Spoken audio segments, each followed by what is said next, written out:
articulaciones femorotibial, ¿no? Que es femorotibia, y la femoropatelar, que es la parte de la tróclea femoral con la patela.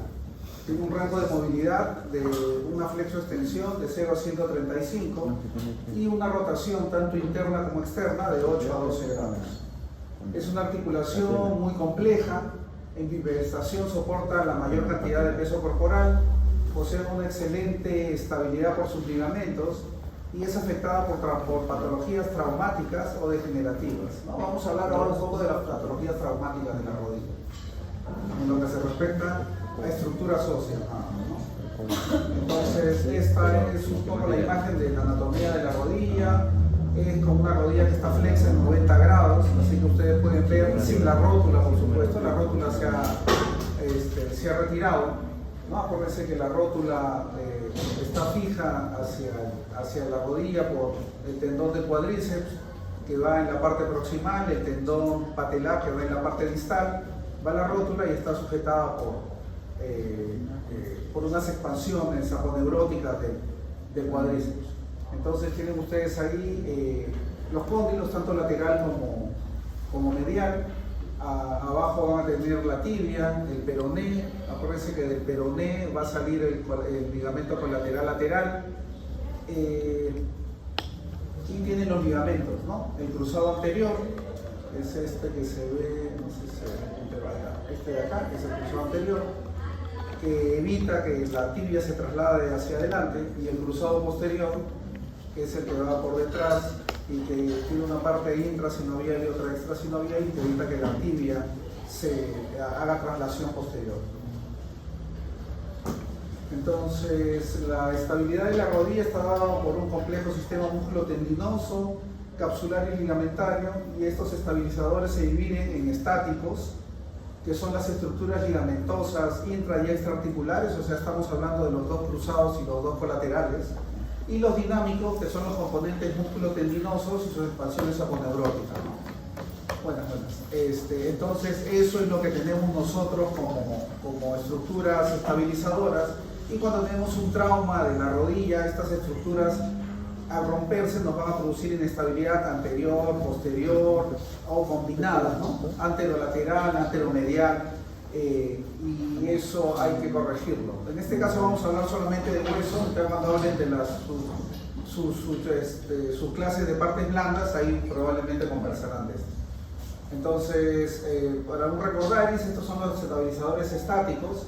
Tenemos el ligamento colateral medial, que es este de acá, el ligamento colateral lateral, que es el que les decía que venía de la cabeza del peroné hacia el fémur, el ligamento cruzado anterior, el ligamento cruzado posterior, la cápsula articular, que en este caso se ha retirado para poder ver el interior de la rodilla, y los meniscos, que también, aparte de ser elementos protectores del cartílago, son elementos estabilizadores de la rodilla. Los estabilizadores dinámicos, como verán, son todas las estructuras musculares, ¿no? Y las inserciones tendinosas de los mismos. Entonces, ¿qué lesiones tenemos en la rodilla? Tenemos lesiones óseas que se relacionan a las tres estructuras óseas que pertenecen a la rodilla, el fémur, la tibia y la rótula. Tenemos lesiones ligamentarias, lesiones tendinosas, lesiones de cartílago y menisco, y tenemos las luxaciones, que si se acuerdan, es la pérdida de congruencia entre las dos superficies articulares que conforman la articulación. Entonces tenemos luxaciones de rodilla y de rótula, porque acuérdense que la rodilla tiene dos articulaciones. Nosotros vamos ahora a hablar sobre lesiones óseas y de luxaciones traumáticas, y una miscelánea pequeñita de algunas otras lesiones. Entonces, cuando tenemos una rodilla lesionada, acuérdense que estos son los signos clínicos que van a encontrar. Van a encontrar aumento de volumen, que puede corresponder a edema o a derrame articular. Van a encontrar equimosis, van a encontrar hematomas, van a encontrar heridas o laceraciones en el caso de tener lesiones expuestas o no expuestas, solamente con heridas no profundas. El aumento de volumen, los puntos dolorosos, generalmente ustedes tienen que tocar las prominencias óseas, la interlínea articular, la articulación patelofemoral, y van a encontrar movilidad anormal en el caso de que tengan o lesiones ligamentarias o lesiones óseas. El diagnóstico generalmente se hace por imágenes, utilizamos radiografía, que es digamos, lo que siempre tenemos que pedir en una lesión articular o en una lesión ósea. Utilizamos TAC, que nos da muy buenas imágenes óseas, y usamos la resonancia magnética para ver un poco las partes blandas, en el caso de la rodilla, el cartílago y los ligamentos, ¿no? Igual que los meniscos.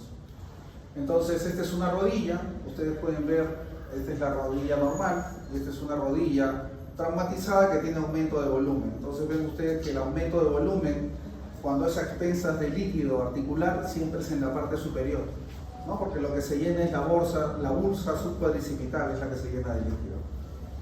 Tenemos otra rodilla igual, ¿no? Esta es una rodilla normal, en todo caso, digamos que un poco más musculosa, y esta es una rodilla aumentada de volumen, en donde la bursa subcuadricipital es la que está llena de líquido. Un procedimiento que nosotros debemos o que realizamos en rodilla para hacer diagnóstico, para hacer tratamientos, para descomprimir la rodilla, es la artrocentesis. Entonces la artrocentesis es un procedimiento que nosotros debemos realizar en un completo estado de esterilidad, ¿no? O de asepsia, utilizando campos estériles, utilizando soluciones antisépticas, utilizando guantes, ¿no? Porque acuérdense que si ustedes hacen o contaminan con una artrocentesis, pueden producir una artritis séptica o una contaminación de la zona. Este es el procedimiento de artrocentesis. Entonces, generalmente, como les digo, usan los campos, utilizan soluciones asépticas previo lavado, por supuesto, de la zona. No sé cómo bajar el volumen, pero bueno, entonces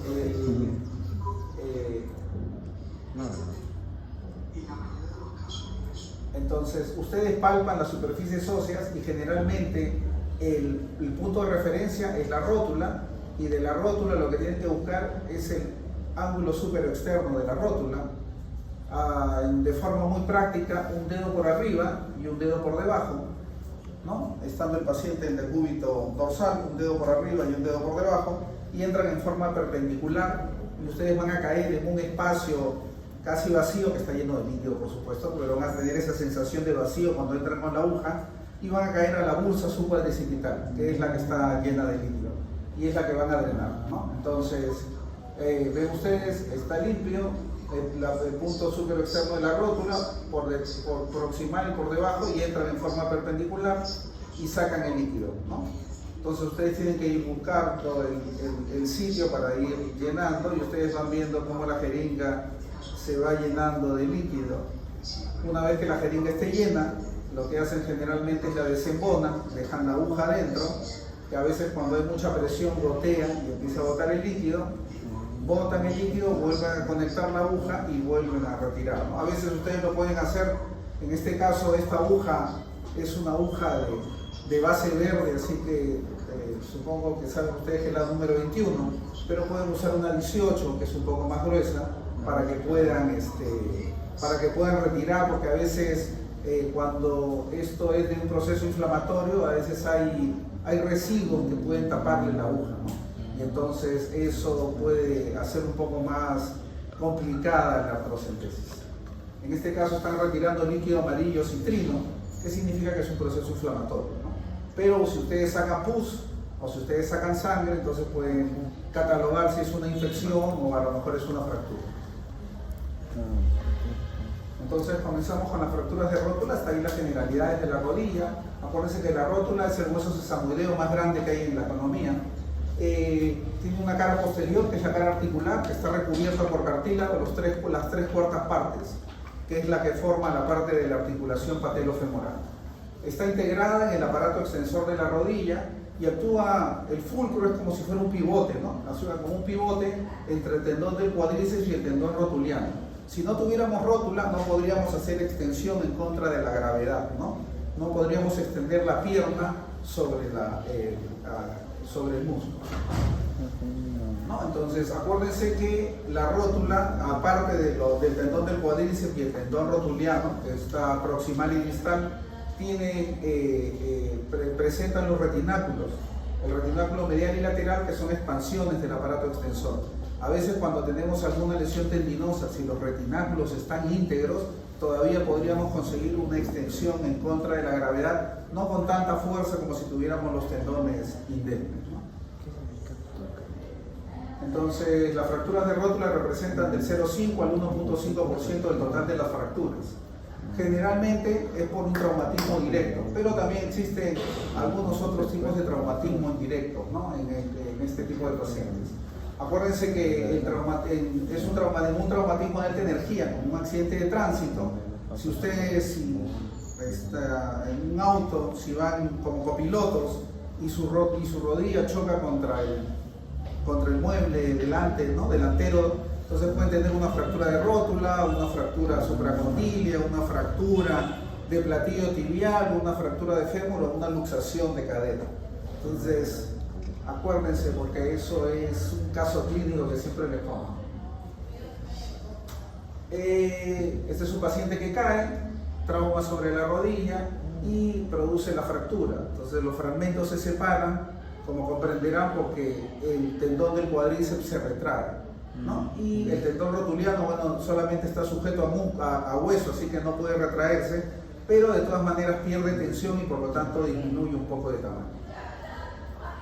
En la clínica, ustedes van a tener dolor en la cara anterior de la rodilla, tumefacción, hemartrosis, ¿no? Porque como toda fractura, el hueso sangra, ¿no? Puede haber presencias de filtena, contusiones, abrasiones, heridas, en el caso de ser una fractura expuesta, ¿no? Entonces, funcionalmente, como les comentaba, el paciente puede mantener la extensión activa si es que los retináculos están indemnes. La clasificación, hay un sinnúmero de clasificaciones. Tienen ustedes la clasificación de AO, que es la clasificación de números y letras, pero generalmente nos interesa que ustedes lo podamos entender en cuanto a fracturas, así que usamos una clasificación que se puede basar en el método de trauma, que puede ser directo o indirecto, o se puede basar en la ubicación anatómica del trazo. Entonces tienen ustedes una fractura transversa, una fractura desde el punto de vista del trazo en forma anatómica. Vertical, una fractura polar o distal, ¿no? O del polo distal, una fractura conminuta cuando tienen muchos fragmentos y una fractura con compromiso osteocondral cuando hay lesión de cartílago, ¿no? Entonces, esos tipos de fractura pueden tener. Ustedes tienen una radiografía en donde tienen una fractura conminuta de rótula. El diagnóstico lo van a hacer por una radiología simple, generalmente antero, posterior y lateral, para ver el grado de desplazamiento y el grado de conminución. Si tuviéramos alguna lesión osteocondral, habría que pedir una resonancia magnética en el caso de sospecharla, o en el caso de tomarle una radiografía axial a la rótula, que es un poco difícil en un trauma inicial porque hay dolor y está aumentado el volumen, entonces es bien difícil al paciente hacerlo que flexione más de 60 grados para tomarle una radiografía tangencial. Y la tomografía, al igual que la resonancia, se limita al uso en determinados casos. Con una radiografía ustedes tienen un diagnóstico realmente muy bueno en más del 90% de los casos. Utilizan la tomografía para ver pseudoartrosis, que ya saben que es una alteración de la consolidación, ¿no? O para ver si existen alteraciones a nivel de la superficie articular. La gammagrafía le permite generalmente evaluar procesos infecciosos de la rótula. ¿Cuáles son los diagnósticos diferenciales de una fractura de rótula? Una patología congénita, que es la rótula biotripartita, o sea que la rótula ya desde el nacimiento viene separada en 2 o 3 fragmentos, ¿no? Y eso generalmente se caracteriza por un aumento de tamaño y a veces no dolor, ¿no? Pero si uno nunca ha hecho el diagnóstico, a la hora de tomar la imagen, uno puede llevar error, ¿no? En todo caso, si tiene una rótula biotripartita, probablemente no va a tener tanta signología como si estuviera rota. Y sobre todo no hubiera sangrado. Con la luxación de rótula o con la ruptura del tendón del cuádriceps o del tendón rotuliano. Entonces, acá tienen una imagen tomográfica de lo que vendría a ser una rótula tripartita, ¿no? El tratamiento generalmente es restaurar la anatomía rotuliana. Acuérdense que la premisa en traumatología, cuando tienen ustedes una fractura articular, es que deben reducir la fractura articular en forma anatómica. Eso significa reducirla exactamente o permitir un gap o un escalón o un bachecito o una mala reducción no mayor de 2 milímetros, porque cualquier gap mayor de ese tamaño va a producir una erosión y va a traer una artrosis postraumática.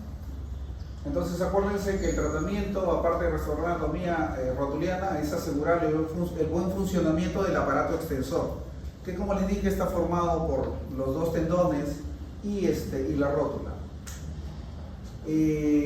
Algunas indicaciones para cirugía es cuando tenemos más de 2 milímetros de desplazamiento articular, como les decía, más de 3 milímetros de separación entre los fragmentos cuando es transversa, en fracturas conminutas o fracturas osteocondrales, o en fracturas marginales o de trazo longitudinal que están asociadas a conminución, ¿no? Entonces, un cuadro que dice lo mismo sobre la decisión si es tratamiento incruento, cuando no está desplazado, o si es tratamiento cruento. Acuérdense que cuando ustedes inmovilizan una rótula y tienen un trazo transversal no desplazado, no se les ocurra darle flexión a la rótula, a la rodilla, porque a la hora de flexionar tensan ambos tendones y van a separar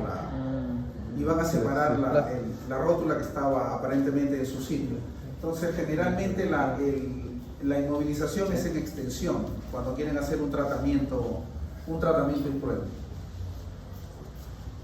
No, el tratamiento quirúrgico se realiza en aquellas fracturas que acabamos de ver, esas características. Generalmente el tratamiento más usado es lo que llamamos el principio del tirante o el del cerclaje tipo Benke, en el cual se colocan 2 clavijas o 2 clavos tanto en el lado medial como en el lado lateral de la fractura, y esas 2 clavijas se sujetan con un alambre en la parte anterior. Eso lo que da es estabilidad y además a la hora del movimiento produce compresión, ¿no? Entonces, esto es, reducimos la fractura, colocamos 2 clavijas medial y lateral y colocamos un alambre que puede ser circular encima de la rótula o puede ser en 8, ¿no? Y ajustado. No, el abordaje quirúrgico generalmente es anterior. Acuérdense que pueden tener alguna otra lesión, así que antes se hacía en boca de payaso, se llamaba, que era transversal, como si fuera una U muy amplia. Pero ahora generalmente todas las incisiones son longitudinales de proximal a distal o de distal a proximal, como quieran. Entonces, esto es un ejemplo radiográfico de lo que podría ser un cerclaje, las 2 clavijas y el alambre, ¿no? Entonces, ¿qué es lo que nos interesa a nosotros cuando hacemos esto? Que la parte posterior esté reducida o que tenga gap muy pequeñitos, ¿no? Menos de 2 milímetros para que no haya alteración de artrosis postraumática. Podemos utilizar, en vez del cerclaje con alambres y clavijas, podemos usar tornillos, ¿no? Como en este caso de acá, que colocamos tornillos y ya sin colocar alambre, porque se supone que el tornillo nos va a producir un proceso de compresión. Tienen otros ejemplos, pacientes que están desplazados, a los cuales hay que reducirlos de todas maneras, y a veces pueden, según el tipo de fractura o según la estabilidad que les permita su tratamiento, poner 1 o 2 cerclajes. Como ven en el ejemplo, tienen un cerclaje circular y un cerclaje en 8, ¿no? Que todo generalmente va hacia la parte anterior, nada está dentro de la rodilla.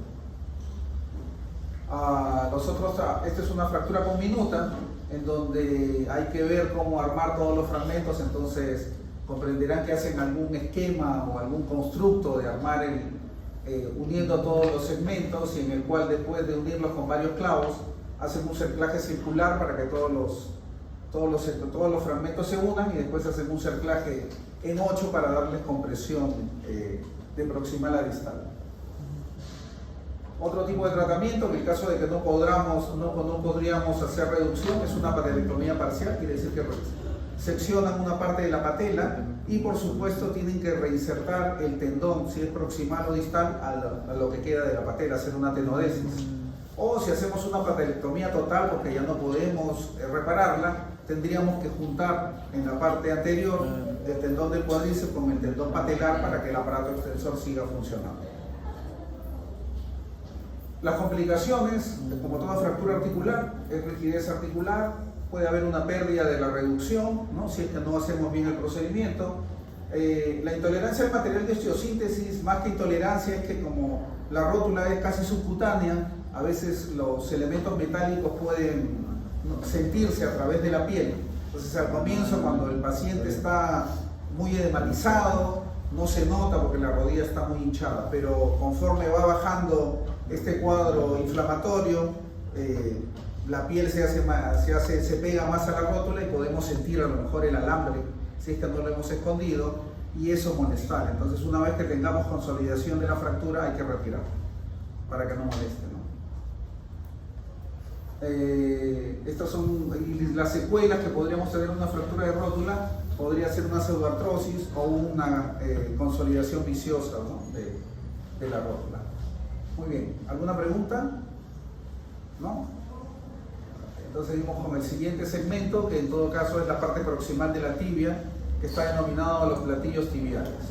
Entonces acuérdense que las fracturas del platillo tibial o el platillo tibial tiene algunas características anatómicas que nos van a importar a nosotros para poder tener una idea de cuál es el platillo tibial que más se fractura, cuál es el mecanismo de fractura y por qué se produce la fractura de tal o cual segmento del platillo tibial. Entonces acuérdense que el platillo tibial externo, que es este de acá, es más convexo y es más alto, porque en todo caso el cóndilo femoral externo es más alto también, ¿no? Y el platillo tibial interno es más cóncavo, o sea, tiene más curvita y es más bajo por la característica anatómica.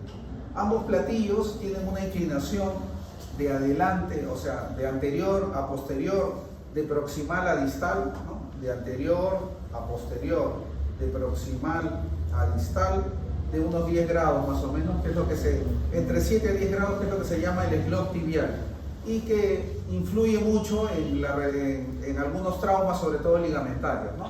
A más slop tibial, más posibilidades de que nos rompamos el ligamento cruzado anterior.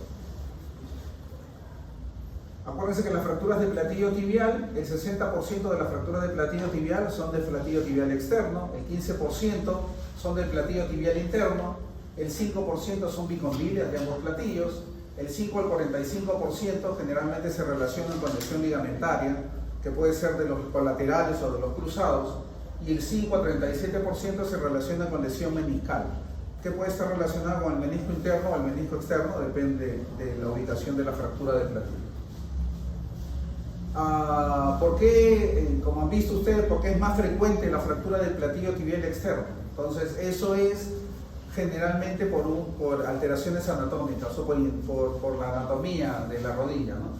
Acuérdense que la rodilla en forma fisiológica está en valgo, ¿no? Tanto en hombres como en damas, solamente que en damas el valgo es mucho mayor.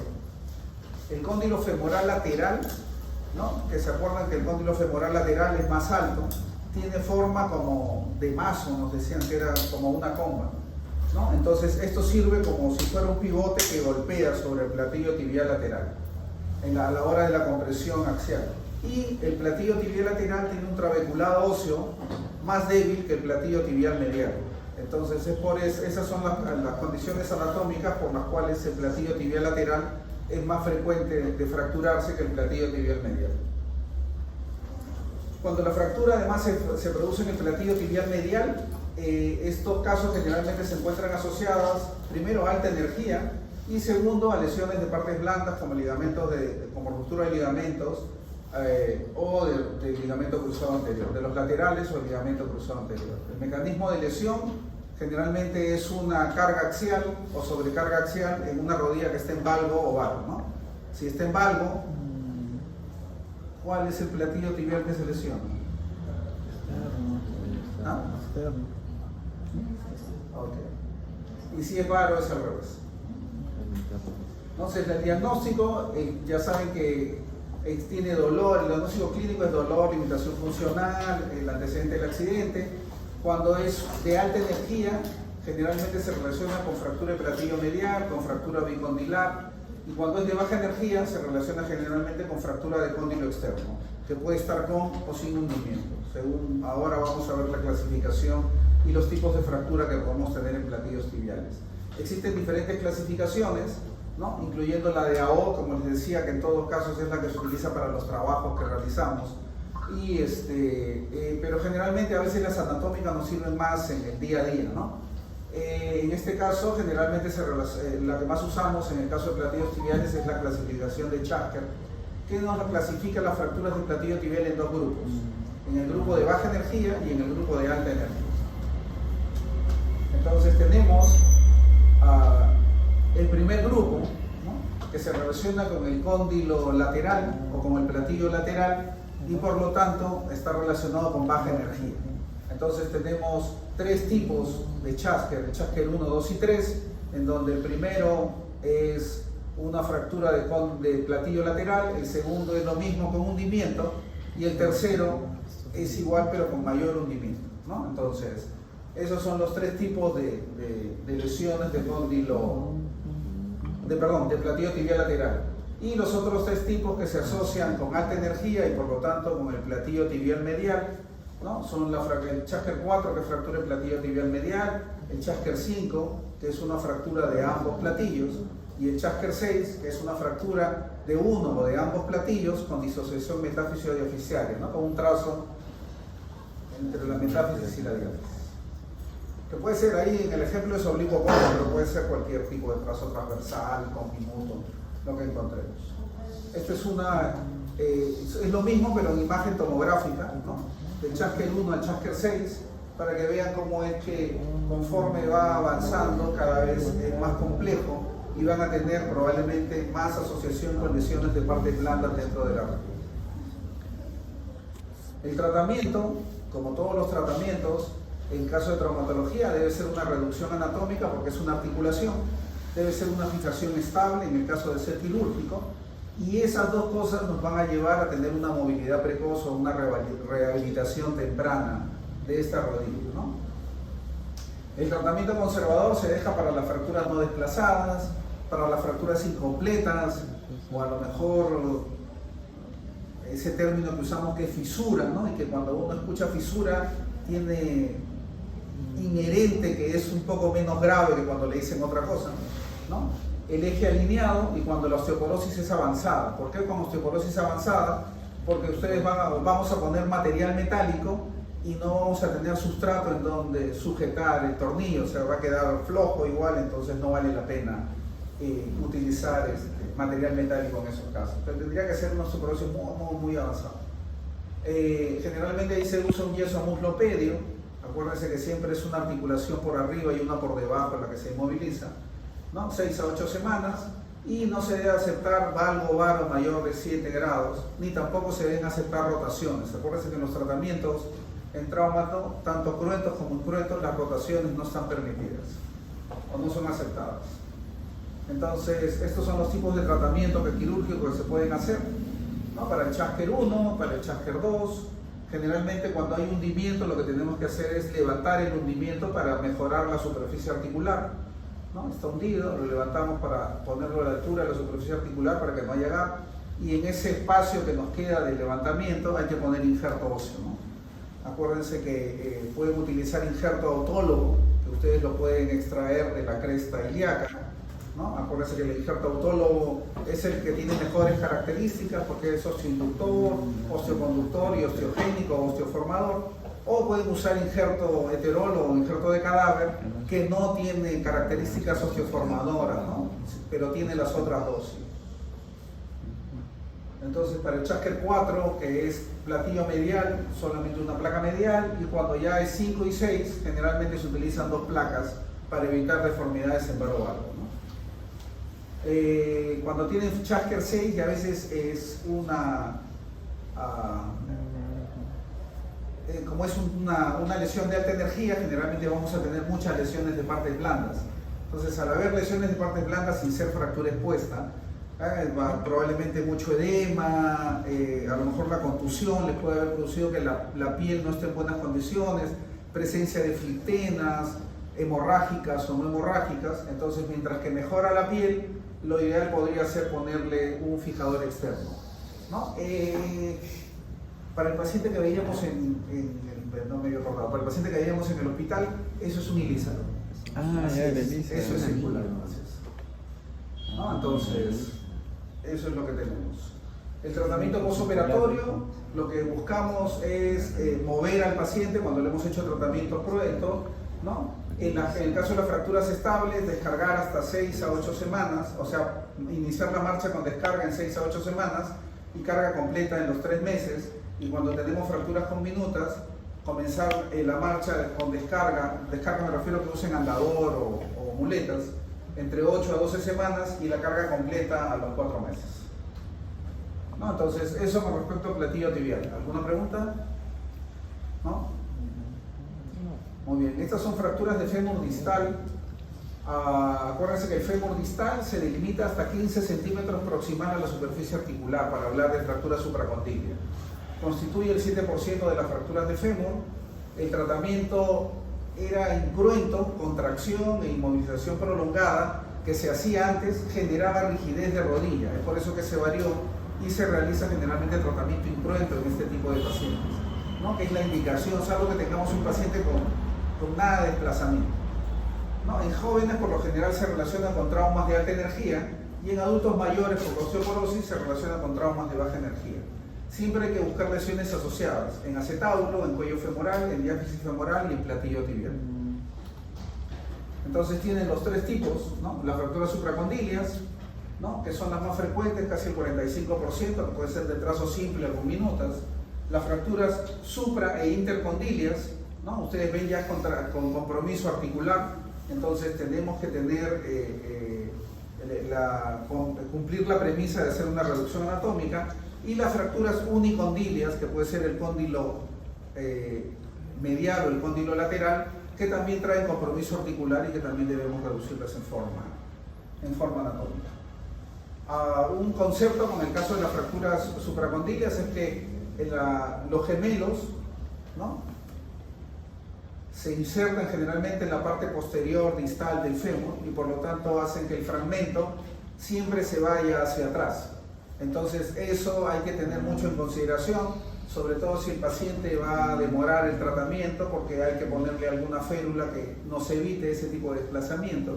Y si por X motivos no se operara y se hiciera tratamiento incruento a estos pacientes, van a tener siempre una flexión de la parte proximal, entonces eso hay que evitarlo. No, a veces colocando este tipo de férulas con un poco de flexión para tratar de levantar la parte proximal. Estos son los tratamientos antiguos que se hacían y por lo tanto, como se hacían a nivel se ponía la tracción esquelética, a nivel de la tuberosidad anterior de la tibia, la rodilla estaba bloqueada y como esto demora por lo menos unos 3 meses en consolidar, eran 3 meses que no movían la rodilla y por lo tanto se iban a la rigidez. ¿No? Acuérdense que pues ya deben haber visto los tipos de tracciones, así que es una tracción esquelética que se utilizaba antes para tratamiento, pero que ahora se utiliza para hacer igual reducciones, mientras que espera la cirugía para evitar cabalgamientos o para evitar, si está luxado, reducir la luxación en el caso de la cadera, ¿no? Entonces acuérdense, cuando atraviesan un clavo a través de un hueso, pueden poner hasta el 10% del peso corporal para poder hacer la tracción. Los diversos tipos de placas o de materiales que podemos usar para las fracturas supracondilias. En caso de conminutas, acuérdense siempre que hagan cuando les falta hueso, no se olviden de ponerle injerto porque es importante tener sustrato para que ese hueso pegue. Diferentes tipos de fracturas. Estas son fracturas en niños, creo que el tema se nos hace más largo, pero acuérdense que en niños lo que tenemos que cuidar es el cartílago de crecimiento. Probablemente cuando les hagan la clase y les hablen de las lesiones de Salter, casi todas traen como consecuencia una lesión del cartílago de crecimiento, y si lesionan el cartílago de crecimiento pueden tener deformidades en varo valgo, acortamientos, a veces rotaciones, ¿no? Entonces hay que explicarles al papá la posibilidad de este tipo de lesiones que puede tener el niño, ¿no? Entonces también son lesiones supracondilias, la clasificación de Salter. Esto es para que vean cómo está la vascularidad. Y un ejemplo de una fractura supracondilia en niños que se ha hecho cuando vean la clasificación de Salter. Esta va a ser un Salter 1, entonces se trata de hacer la reducción y después se fija los clavos percutáneos. Acuérdense que en niños utilizan clavos percutáneos delgados y lisos, porque si tienen rosca, la rosca va a lesionar más el cartílago de crecimiento. En cambio los lisos solamente van a lesionar en el punto donde ingresa. Y esta es una resolución de una fractura de un niño. Ustedes ven que todavía hay parte de cartílago abierto, pero hay parte de cartílago que se ha cerrado. Entonces, esto nos puede traer alteraciones de crecimiento y, como les digo, alteraciones de deformidad. Las complicaciones, igual que cualquier fractura, es pseudoartrosis, que son alteraciones de consolidación, artrosis de rodillas si no hacemos una buena reparación articular o de la superficie articular, rigidez, y puede haber genuvar o genorrecurvatum, depende del tipo de reducción, o si es niño y hay lesión de alguna parte del cartílago de crecimiento, nos puede dar este tipo de deformidades.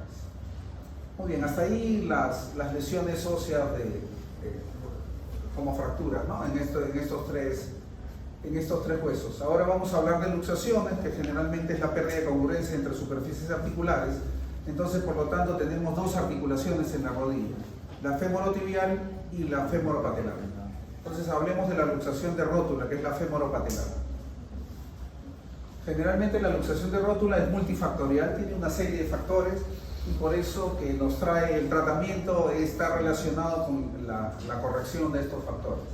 El 70% generalmente presenta el primer episodio entre los 10 y los 20 años. Es más frecuente en mujeres.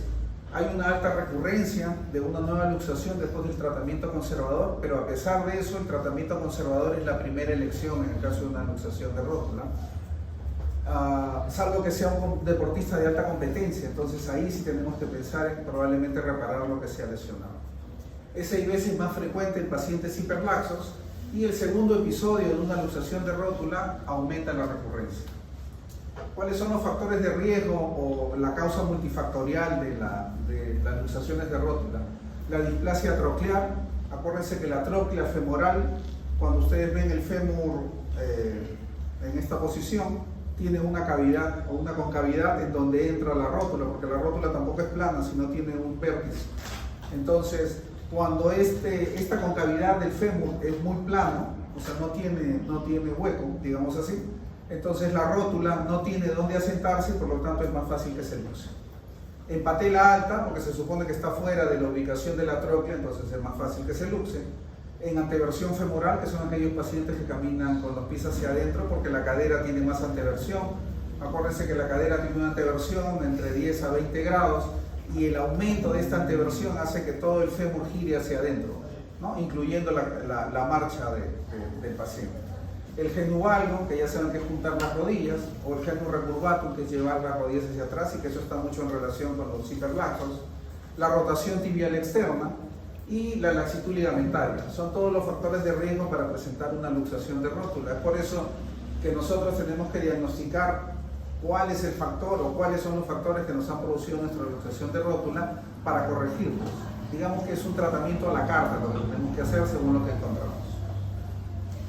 El tratamiento en el primer episodio generalmente es conservador, se le inmoviliza y luego se realiza movilidad precoz y terapia física. En el quirúrgico, generalmente para las luxaciones recurrentes, en lesiones osteocondrales concomitantes o a veces en deportistas de alta competencia. Y el tratamiento, como les decía, es a la carta, según el factor que queremos corregir o los factores que queremos corregir. Esta es una luxación de rótula. Ustedes ven que la rótula debería venir acá, al centro, pero está hacia la parte lateral, ¿no? Este es un mismo ejemplo, la rótula hacia la parte lateral y después de reducida la rótula otra vez en su sitio, solamente que con edema y con signos inflamatorios. Esto es un paciente que tuvo una luxación de rótula jugando pelota, y así se reduce. Ustedes ven que hacen hiperextensión, el dedo pulgar lleva la rótula hasta que la regresa en el sitio, ¿no? Entonces, una vez que reducen una luxación, acuérdense que el dolor que tiene el paciente se lo calma más del 95%. Y las luxaciones siempre terminan siendo emergencias en traumatología, de las pocas emergencias que hay en traumato, ¿no? Junto con las fracturas expuestas, junto con el síndrome compartimental, junto con las artritis sépticas. Muy bien, entonces hasta ahí luxación de rótula, que es la primera articulación, y después tenemos la luxación de rodilla, que en todo caso es la articulación femorotibial. La luxación de rodilla es poco frecuente, ¿no? Puede ocasionar grandes daños, sobre todo por las lesiones asociadas que traen una luxación de rodilla, ¿no? O una luxación femorotibial. Y suele generalmente afectar a la mayoría de estructuras blandas estabilizadoras de la rodilla. No solamente estabilizadores estáticos, sino también a los estabilizadores dinámicos, porque hay desgarro muscular, desgarros tendinosos, y generalmente para hablar de una luxación de rodilla estamos hablando de una lesión de entre 3 o 4 de los ligamentos estáticos, ¿no? O sea, tienen que romperse o los dos cruzados y un colateral, o los dos cruzados y los dos colaterales, o los dos colaterales y un cruzado. Entonces depende de las combinaciones, pero la rodilla se vuelve inestable y por lo tanto tiene inestabilidad multidireccional. Entonces eso es una imagen de una luxación. Acuérdense que la luxación, cuando ustedes hablan de luxación, la dirección de la luxación la da el segmento distal, ¿no? La parte distal. Entonces ahí tienen una luxación anterior de rodilla, porque la tibia, que es el segmento distal, es la que está hacia la parte anterior.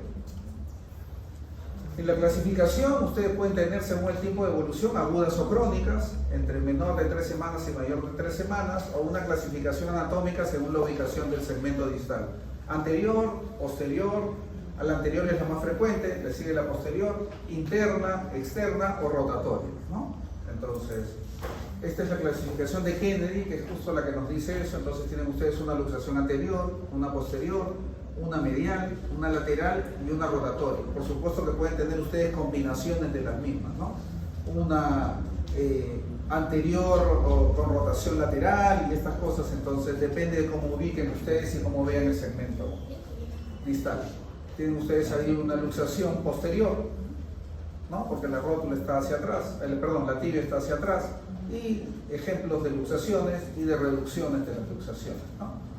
Entonces, esto es una imagen de una luxación de rodilla que no puede ser reducida en forma incruenta y por lo tanto tuvo que entrar a sala. Es una luxación anterior, ¿no? Pero ¿qué es lo importante en la luxación de rodilla, aparte de nuestras lesiones ligamentarias?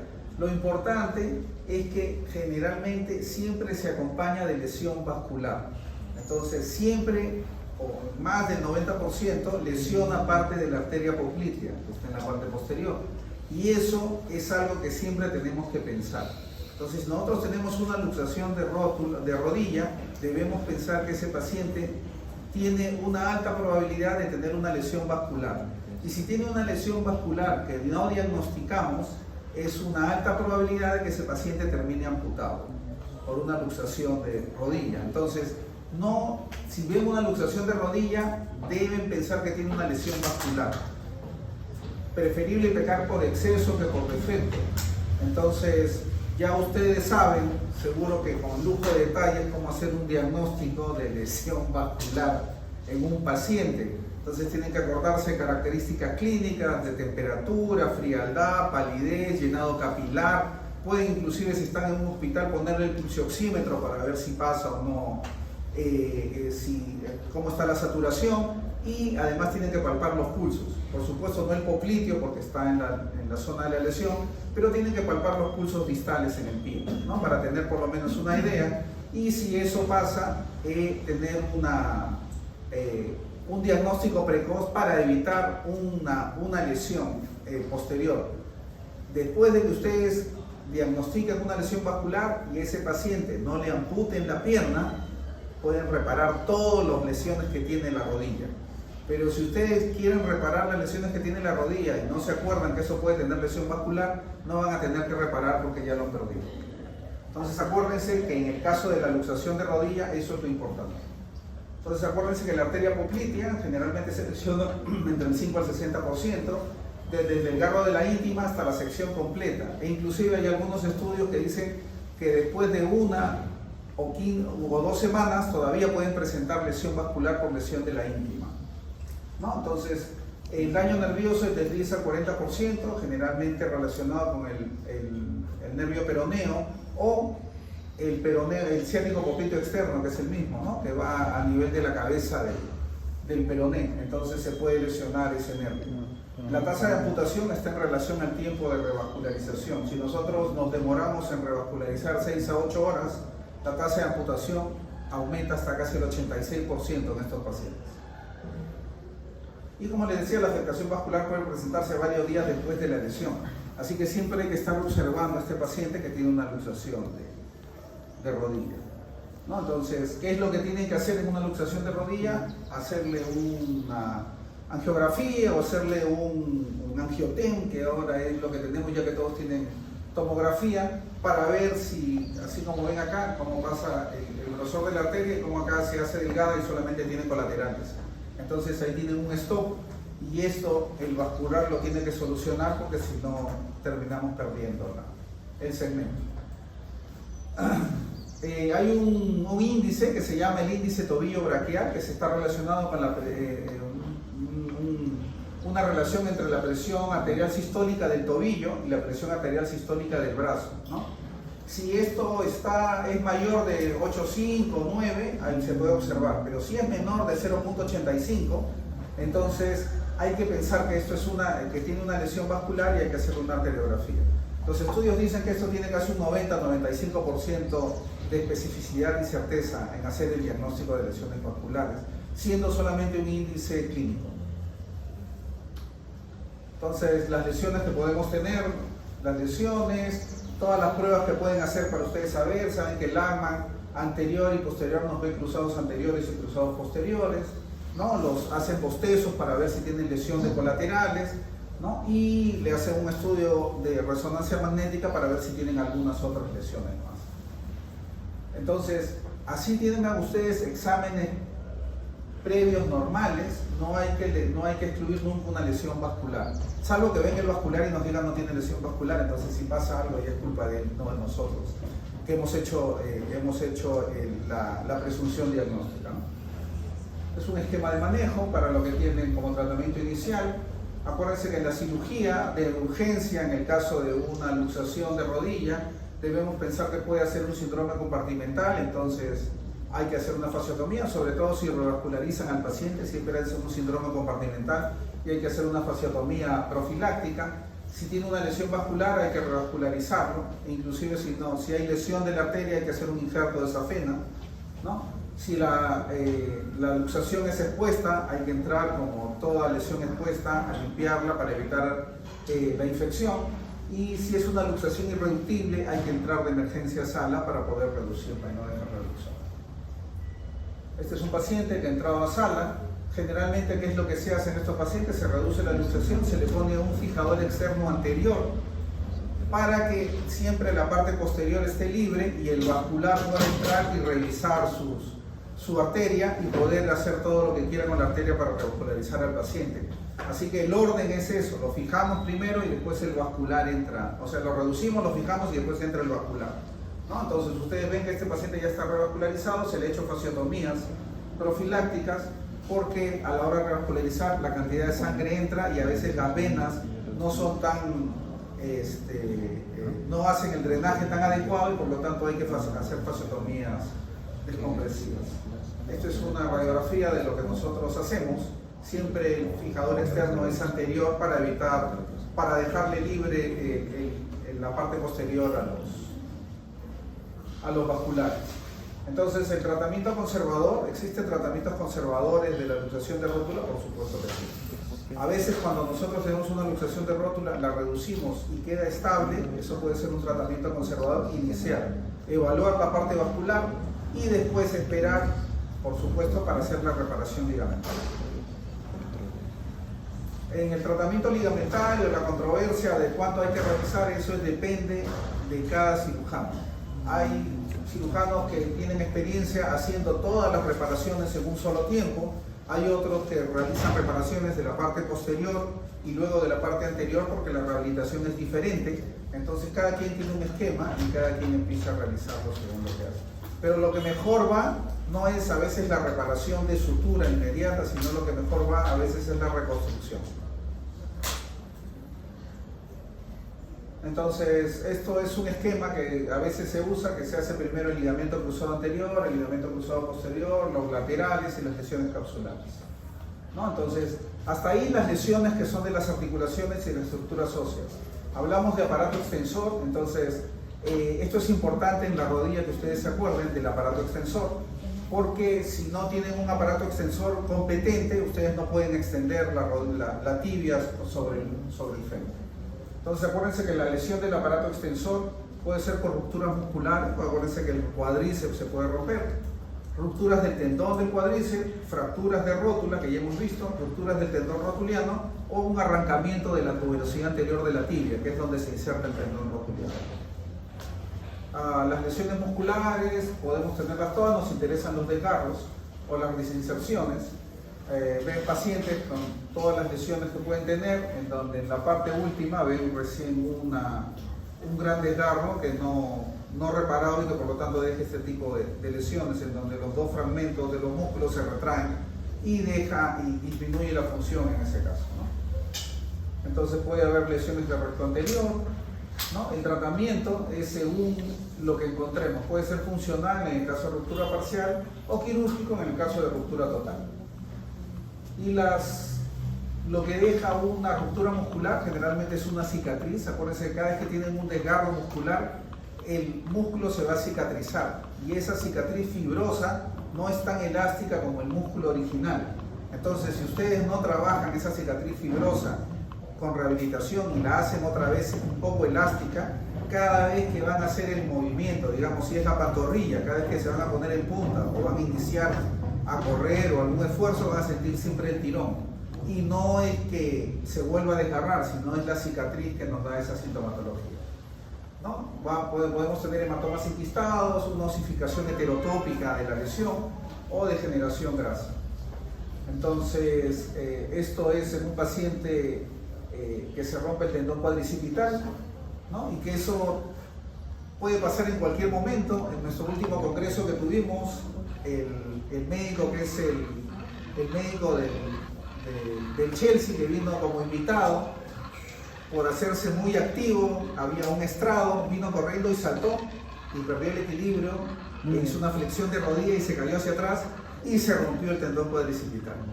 Así que eso puede pasar en cualquier momento, puede pasar a cualquier edad, pero generalmente le pasa a los pacientes mayores de 50, 60 años, ¿no? Que a lo mejor ya la musculatura está un poco más rígida. Entonces acuérdense, si se rompe el cuadricipital tenemos alteración del aparato extensor.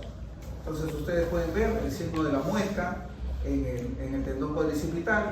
Si ustedes flexionan, porque a la hora de flexionar es donde sienten mejor el tendón, van a tener la muesca, y si le toman una radiografía, como el tendón cuadricipital ya no jala la rótula va a ir hacia abajo, ¿no? La rótula va a ir hacia abajo. Esto es un momento quirúrgico del tendón cuadricipital en el cual hay que repararlo y reinsertarlo otra vez a nivel de la rótula. Podemos tener rupturas de tendón rotuliano y pasa al revés en la radiografía. El cuadricipital se contrae y por lo tanto la rótula se va hacia arriba, ¿no? Entonces eso le puede servir si es que le toman una placa, pero acostúmbrense que si uno tiene un golpe en la rodilla, examinar los tendones, porque a veces se pasa, se hincha y uno dice, le toman una placa y dice, no sé, no, yo he visto a estos pacientes que se les pasa el diagnóstico, no tienen ninguna fractura. Entonces se va así sin ninguna fractura y resulta que tiene limitación funcional y es porque uno de los tendones está roto, porque a veces no los palpamos, ¿no? Entonces eso se nos puede pasar.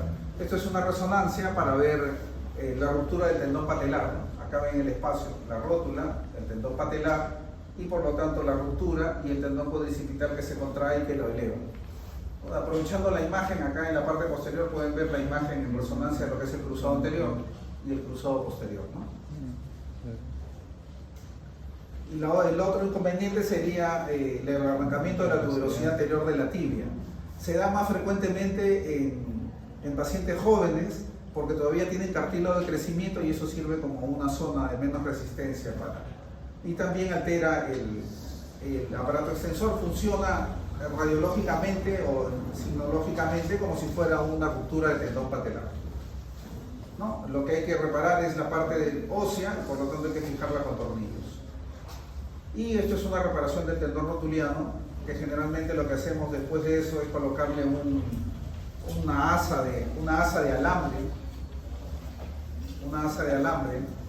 no al tendón sino a la rótula, para que cuando ustedes no puedan flexionar, porque eso protege que limite un poco la flexión y que no se rompa el tendón nuevamente, ¿no? Cuando ya el tendón se ha cicatrizado, generalmente empiezan a mover y como el alambre es delgado, se rompe solo el alambre y ese es el momento en el que hay que retirar ese alambre de la zona.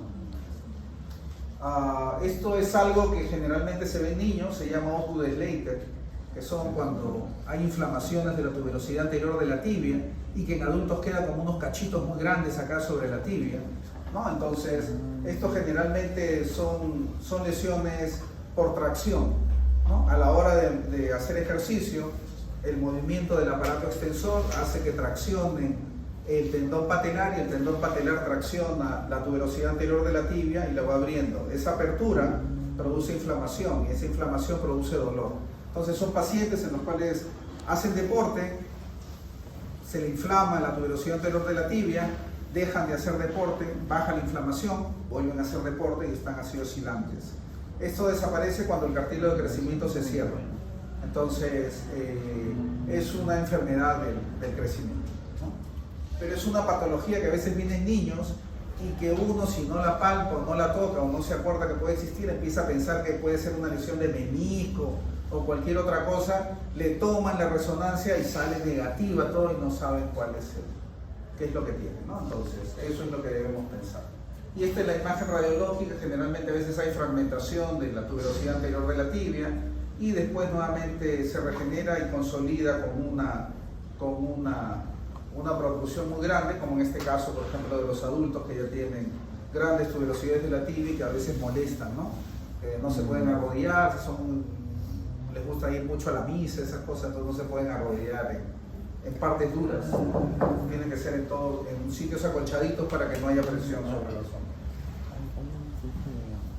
Y este es un tema que lo incluyeron al final, así que les comento en dos palabras lo que es artroplastia de rodilla. La artroplastia de rodilla o prótesis de rodilla es un procedimiento, es una cirugía que tiene grandes tasas de éxito y que produce una gran satisfacción al paciente. Son pacientes que por lo general, porque la artroplastia de rodilla también se hace en pacientes con fracturas que no han consolidado bien, que están en pseudoartrosis o que están con deformidades, por lo general son pacientes con enfermedades degenerativas. Entonces, me refiero a degenerativa a la artrosis.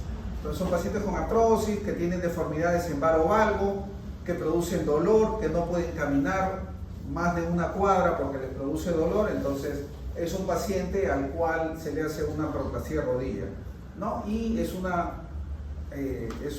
procedimiento con grandes tasas de éxito. Mejora la función, elimina o disminuye grandemente el dolor, mejora el alineamiento y por lo tanto le mejora la calidad de vida al paciente.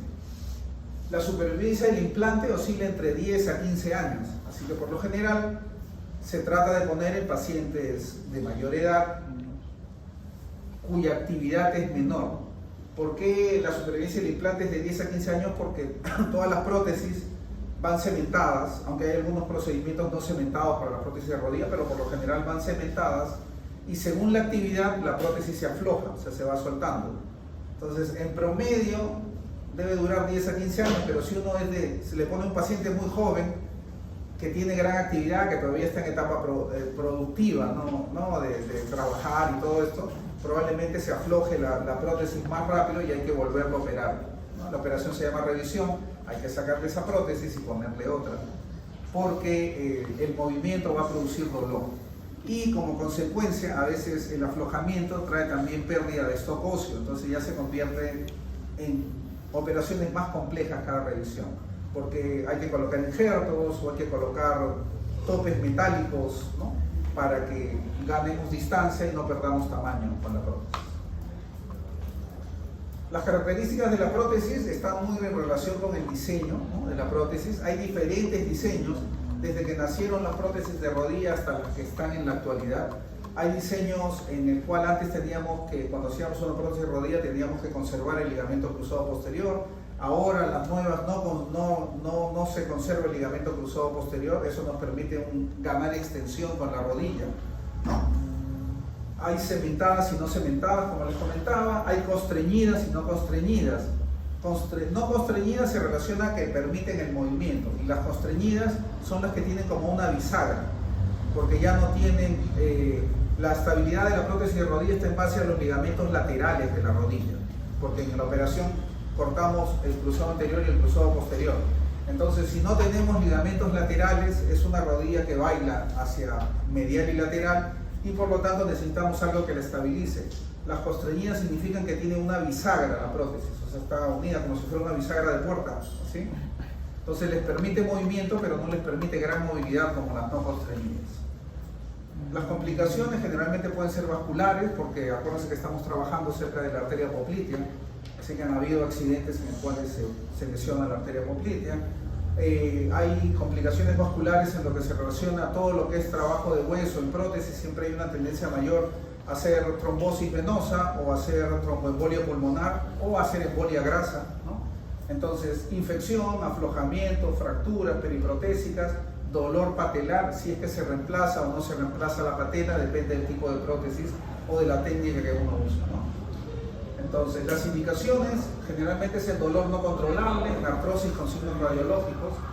Hay que tener en consideración la edad, como les explicaba, para la duración de la prótesis por la actividad del paciente. Morbilidades como diabetes mellitus, que pueden producirle a uno neuropatías o puede tener una tendencia a infectarse.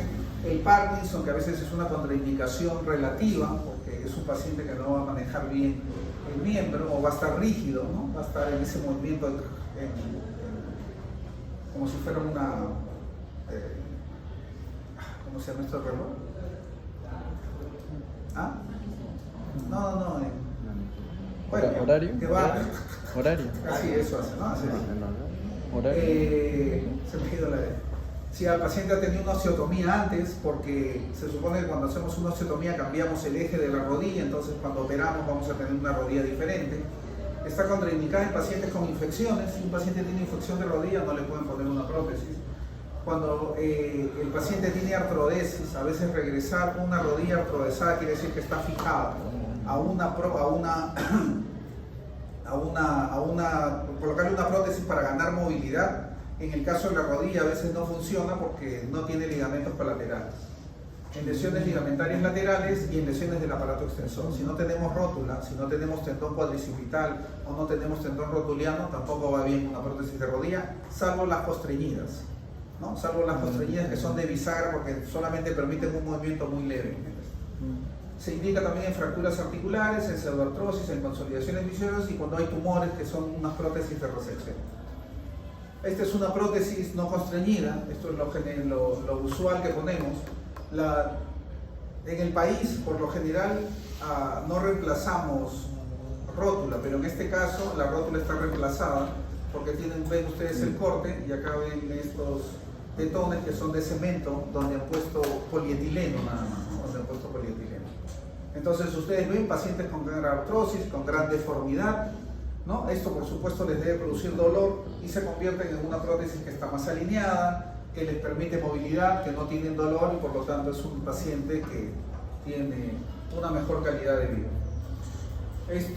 La prótesis de rodilla es una prótesis de superficie por lo general. Ustedes no sacan todo el hueso, sino solamente se talla el hueso de tal manera que ingrese el cobertor de metal, tanto para el fémur, tanto para la tibia, y entre ambos va un inserto de polietileno que da estabilidad y que hace como la función del menisco, o que hace que no choquen los dos metales para que no suelten.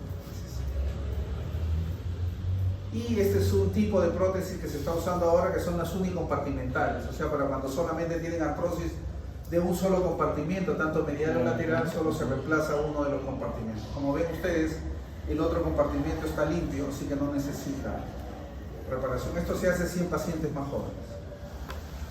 Y estas son las prótesis constreñidas, ¿no? O sea, estas que tienen bisagras acá al centro y que por lo tanto mejoran la estabilidad. Muy bien, eso para que solo se acuerden de prótesis, cuando en el sílabo no se